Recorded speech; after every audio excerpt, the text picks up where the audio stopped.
one of the things that's clear, and I think you've expressed as a value for you, is as a minister, as a preacher, leader in your church, is to live and to communicate with authenticity and transparency. And do you want to speak to that value a little bit? Yeah, man, if too many preachers feel like they have to model perfection. And I would tell you, there's nothing wrong with wanting to be perfect, but you're not.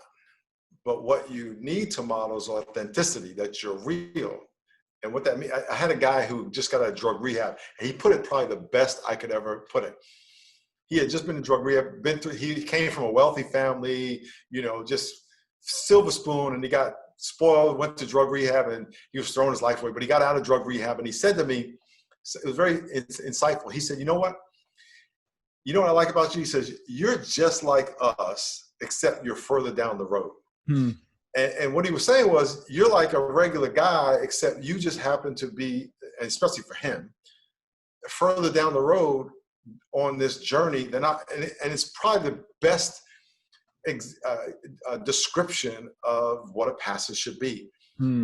Because if you get caught up in, I have to be perfect, you are going to hide and try to present yourself as you have no flaws and that you do everything perfect, which you and I know is not true. Just ask your spouse.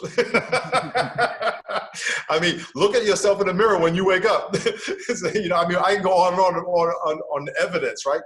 But if you can admit, listen, I wrote down the other day 18 things I don't like about my character. 18. And I was telling my churches, I said, 18 things. I'm going to do this whole series on confession, and I'm going to tell people, look, write down the stuff about yourself you don't like. Be honest with yourself. So I wrote down 18 things, and I pray over them every single day. And man, that makes the gospel accessible. And even when it comes to, when I wrote the book, I wrote it and showed it to a person in my church, and they said, you're mad. This is not Pastor Miles. And I was like, well, I had to rewrite it, but it really was anger I had and hurt I had.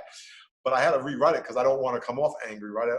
So I had to tone it down because my goal was to be more loving. So I had to grow in that process.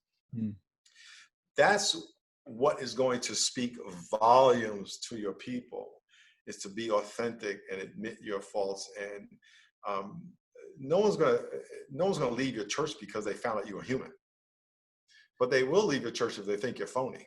And if you present yourself as got everything together, everybody knows that's not true. So just be real.